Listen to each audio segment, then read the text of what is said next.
Big point that was for Manchester United, and a big header from Casemiro. Not necessarily bought for goals, but he's got in the team and he's had some effects. Let's take a closer look at exactly how he's done it with Jermaine Ano. And just some numbers for you, first of all. In terms of individual duels, since he got in the team over 90 minutes in the Premier League, he has the highest rate.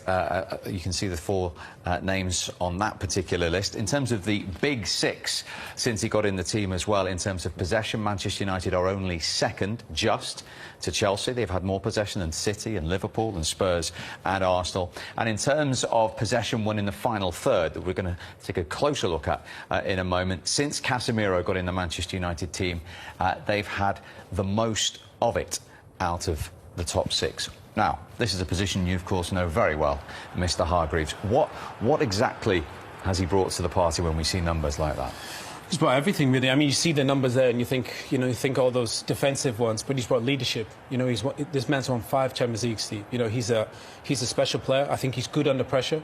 He helps them be better on the ball. We think about United when they were getting results under Ole and even under Ten Hag at the start of the season against Arsenal, Liverpool. They played on the counter. Now with Casemiro in there, you can play into him at all times. He's brilliant defensively.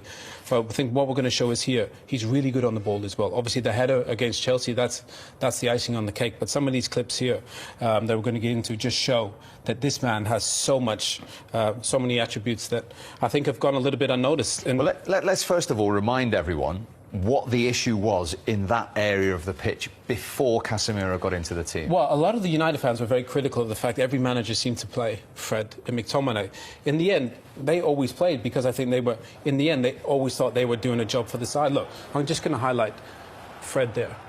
When you play in this position in midfield, your job, he's a defensive midfield player, yeah? So basically, you need to be there when there's a turnover of possession.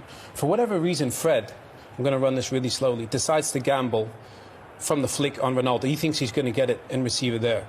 But he doesn't account for the fact they don't have the ball comfortably, Steve. Turnover of possession. Look at the position of Fred now. You would never see Casemiro in that position. Is that ill discipline? It's just a poor decision in a moment when you can't really be there. And if you just look at the space that he leaves, look at that space, Steve. It's a turnover of possession in your own half. You don't have the ball. Jermaine, as a centre forward, you'd be dreaming that space opens up there, and watch what happens. Watch where the ball goes.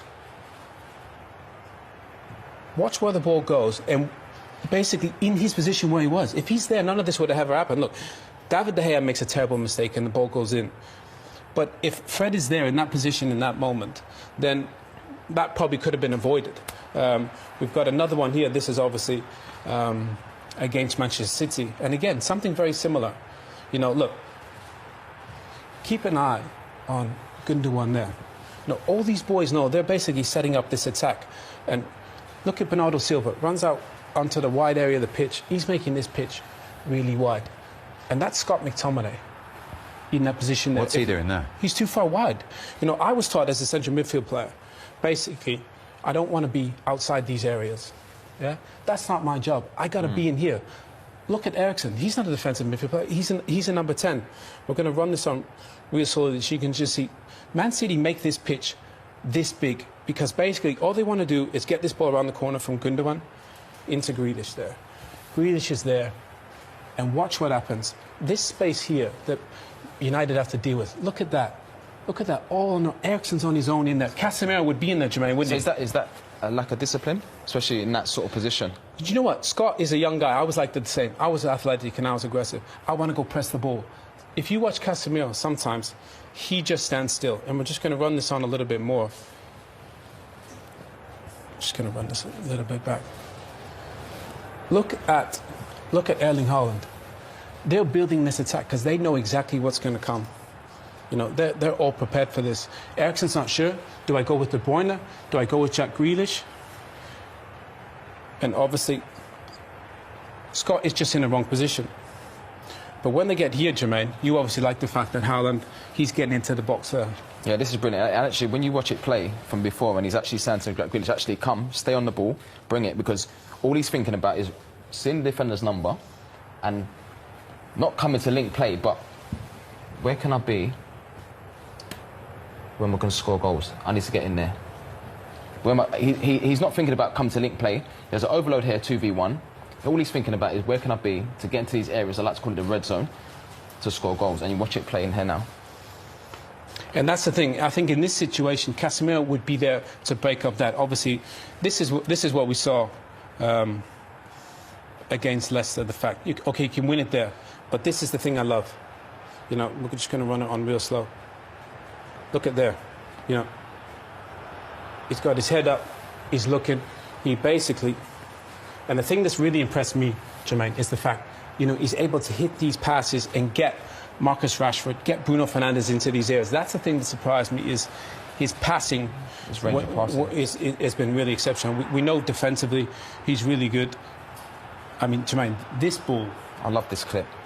And this, I love this. Is not necessarily what he's been associated with, rightly or wrongly, is it? No, this is special. Because for a centre forward, speaking about Rashford here, again, these areas here, that's where you want to be as a centre forward. Just these small areas, just vacate these small areas, give yourself a chance to score. You talk about the great forwards over the years, Ruud van Nistelrooy. But the ball's been set back here. But Steve, I mean, if you look at all the bodies that they've got back in here, you know, there's not much space for Casemiro to really hit. I'm going to run this real slow. He hits this with the outside of his right foot.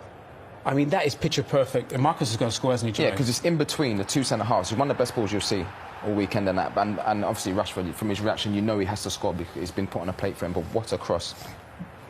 This is one of my favourite clips, actually. We're going to run this on real slow. Look, Casemiro's just setting this up initially. Yeah, and we're going to run this on real slow because basically, Jermaine, everybody, pretty much 95% of players in the Premier League, are going to pass that back to the keeper or pass that to Lindelof. Which are good options, by the way. Which are really good options. Yeah. But obviously, if we're going to run this on real slow, look at Casemiro. Vision, he knows exactly where this ball's going to go.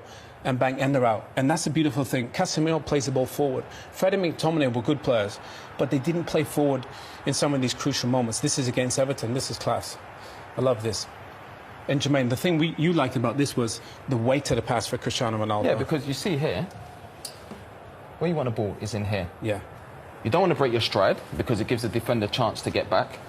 And you see here, the weight of the pass is just perfect for Ronaldo to go on and do what he does best. Why is the weight so important?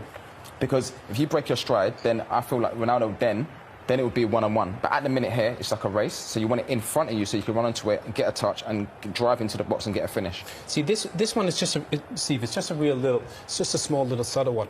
But the fact that Casemiro always wants the ball. And because he wants the ball, he's able to come and just set this out to you. And watch how quickly United can get up the pitch. One little ball out into Varane there.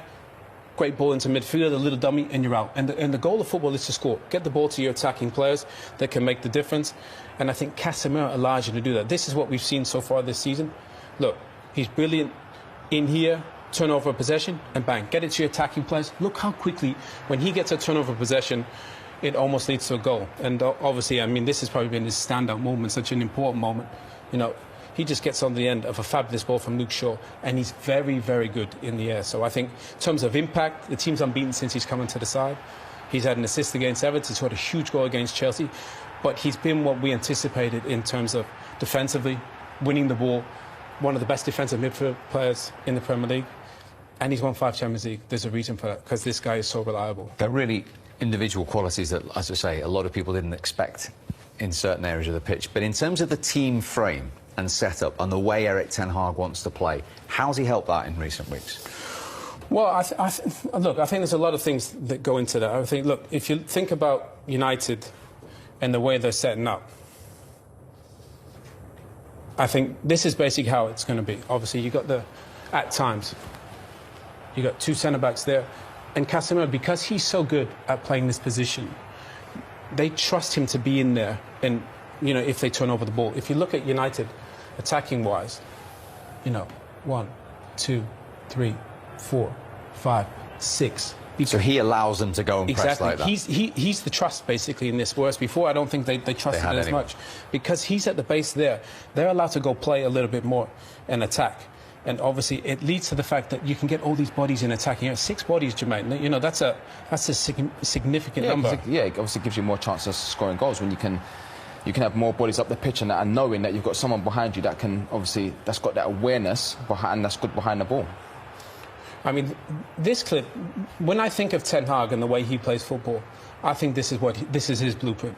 This is how he sets up. So for me, he's thinking, right, I got my back four in. That's my back four. And this is the guy, Casemiro, at the base of the midfield. But you look, the reason Ronaldo's not playing maybe is because of the fact, maybe the press. Yeah. But if you look at this clip, everybody's locked on. Everybody's quite high and they're pressing. And it's just because of the fact, with Casemiro on the side, you know, you see him just shifting over. They're looking to squeeze the ball and press. And basically, wherever there's an opportunity where they can go and win it, look, everybody's in the half of Tottenham. And they're trying to get after them. Everybody's trying to look into squeezing. Look, Casemiro, he's always shifting. He's always trying to find that moment, where can I win the ball? Is that instinctive when you're playing there, Owen? Yeah, some guys just have a feel for it, you know, and I think he does. And again, you know, this is pretty much almost the exact same clip. You know, Casemiro is at the heart. Again, we got that back four in there.